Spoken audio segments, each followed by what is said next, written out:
Konangai nzambe apambola yo yo mutu ozwi libaku ya kolanda ngai ndeko na ngai esengo etondinga motema po ete na ye tosolola. Bien aimé dans le Seigneur, papa ayebisi nga na beta sete na likambo moko fléau moko oyo ezo Satan kangi bato ebele. Bien aimé, Satan kangi bato ebele po ete na suka bato wana bamona nzambe te. Thème kitoko papa pesinga, c'est sur la fornication.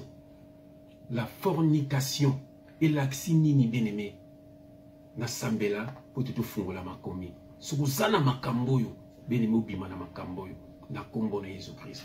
Papa na pamboli kombo na yo na singi yo merci mingi na grâce osalinga kosona bandeko nanga na sepeli ndenge papa ozunga simple instrument pour te osolola na mona na yo. Papa ozunga comme canal pour te olekisa message et pas ya mona na yo oya kangami na fornication abima pour te soki libe kuté na makambo ya kokutana na yo te. Merci papa na ngai na ba chrétien papa ebele bana kati ya fornication papa yango tondi sanga na molimo santo muzam nyusu ko bimawa e utake pa na yo moko pour te moi noza azala délivrer esika so Satan kangaye na kombo na Jésus Christ papa.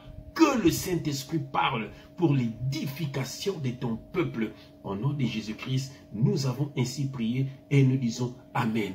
Bien-aimé dans le Seigneur, fornication kangi batuning. Bien-aimé, fornication zalinine na koloba yango. Soit biki na papier okoma makambo yo bien-aimé dans le Seigneur. Yoka, la fornication. Yoka définition.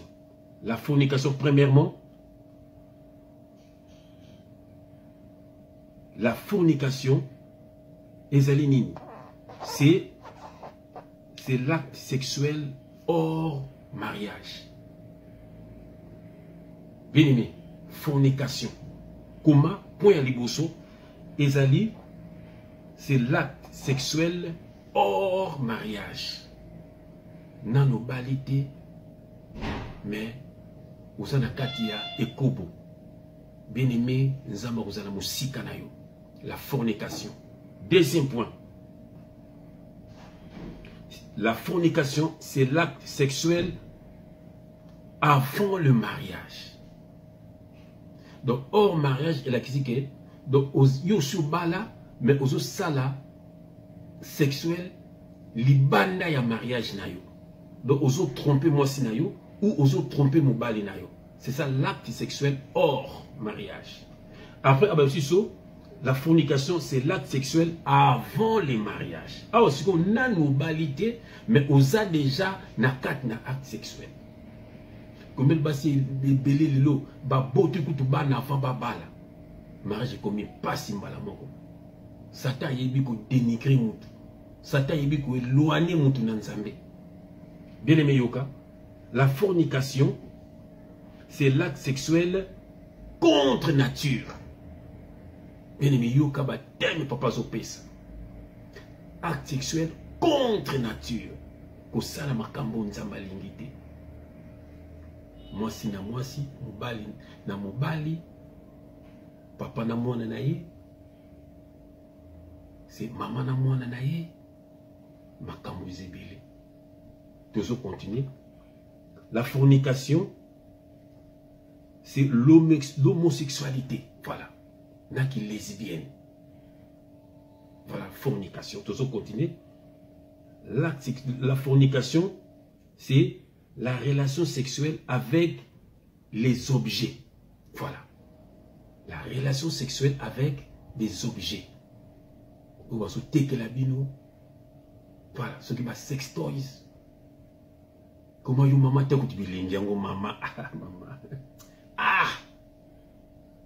Maman musuku mone benda kezando akisomba akisala ba chat. Au mona sombi concombre yo kantiza pona kolambela. Non non non non non, mobali ni des concombre wana. Bien aimé moto nzambe azo solo la. Pobik.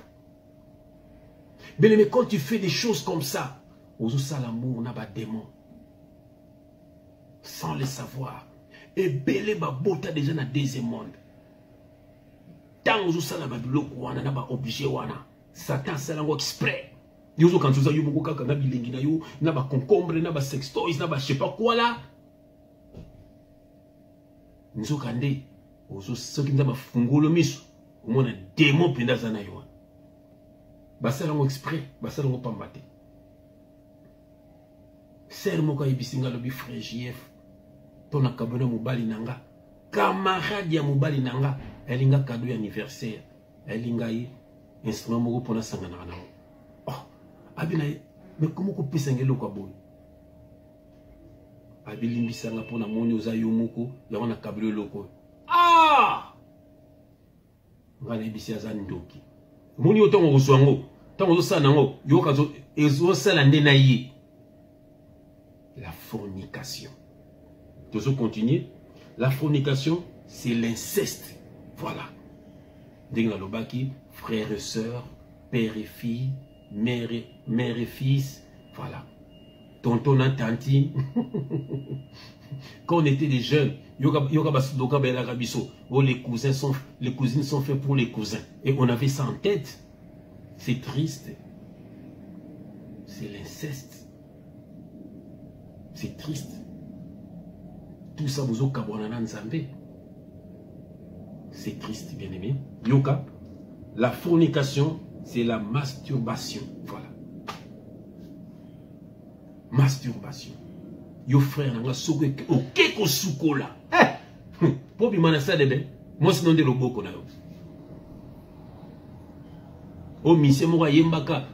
Mose lo yanguma ekipa motote. Mose lo nguma. Mututo o ayimaka mga lobi. Bien aimé, au moni fornication. Au moni biloko fo bate ya bino. Ba biloko zo kabola bino na nzambe. Bato bate ya kabino ba pasteur ba zana kacha makambo. Mais azo te ya bino.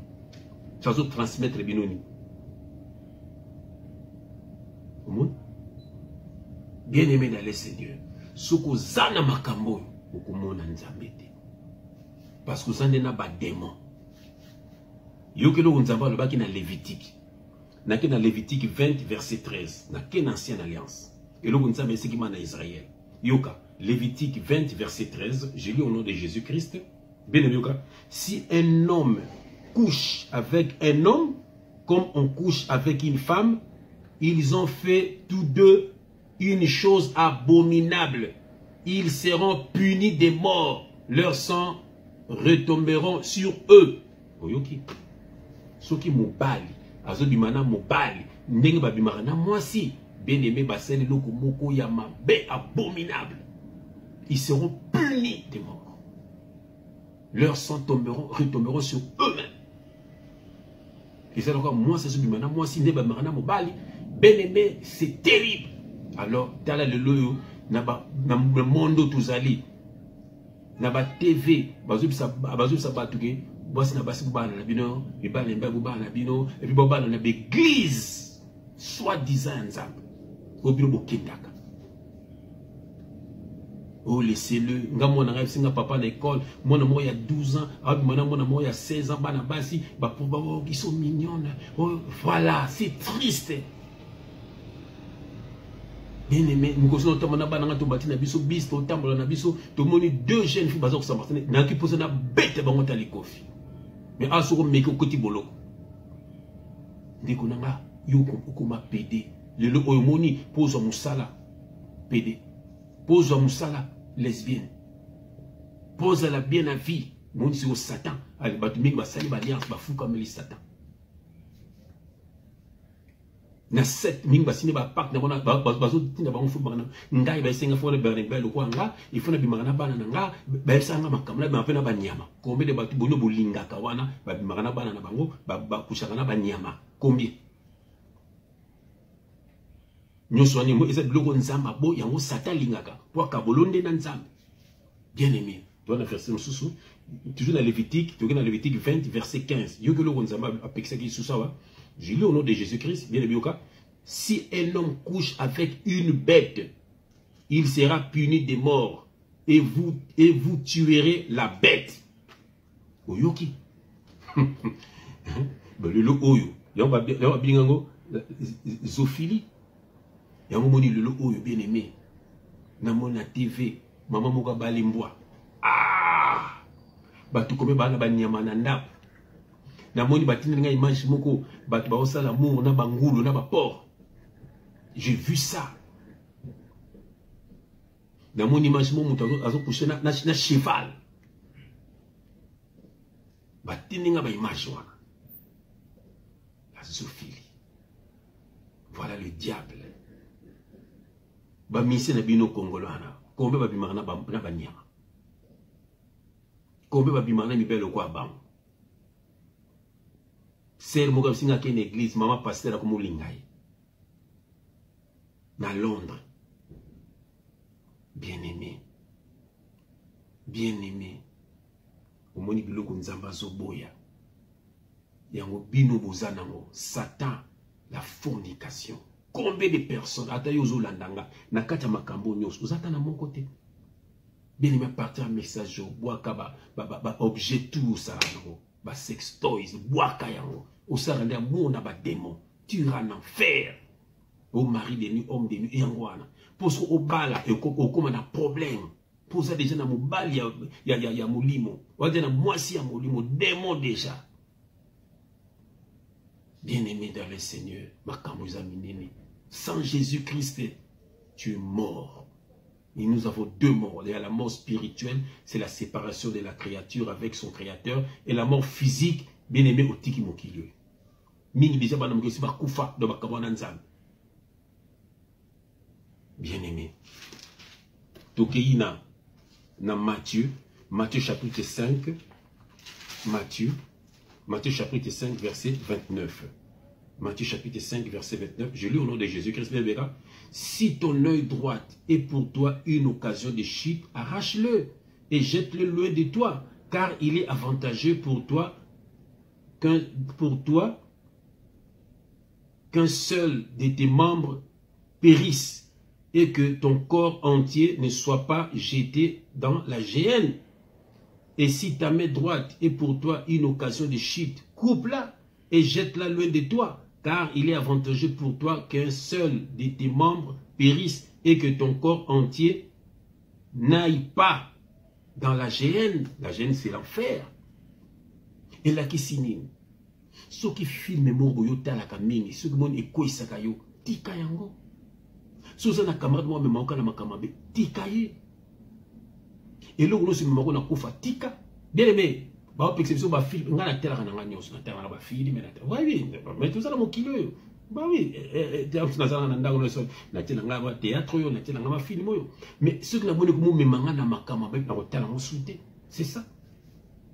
Moi nanza maza libre. Yango a un casque du salut, tout passe par la pensée. Ceux qui l'ont moi, non ça la mo souté. Ceux qui l'ont moi, non ça la mo souté. Moi qui sert mo tela gaming, sert mo ko isa yo peno te comme kimai. Frère comme c'est ça. Bien aimé. Donc un verset mo sous poto sous qui ça. Dans Colossiens 3 verset 5 à 6, Colossiens chapitre 3 verset 5 à 6, Colossiens chapitre 3. Voilà, verset 5 à 6, je lis au nom de Jésus-Christ. Bien aimé, faites donc mourir les membres qui sont sur la terre. L'impudicité, l'impureté, les passions, les mauvais désirs et la cupidité qui est une idolâtrie. C'est à cause de ces choses que la colère de Dieu vient sur les fils de la rébellion, parmi lesquels vous marchez autrefois lorsque vous vivez dans ces péchés. Voilà. Babi kabwana impudicité, impureté, makambu nyonso mabe kabwana ngo. Yango ni sikani ni colère nzambe yaka.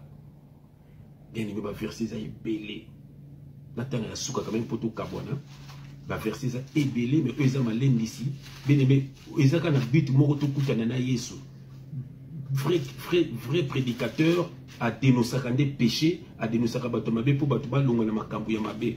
Nazana 1 Corinthiens chapitre 6 verset 9. Yoke lo na tangaji au nom de Jésus-Christ. Ben yoka, ne savez-vous pas que les injustes n'hériteront pas le royaume de Dieu? Yoka bien aimé.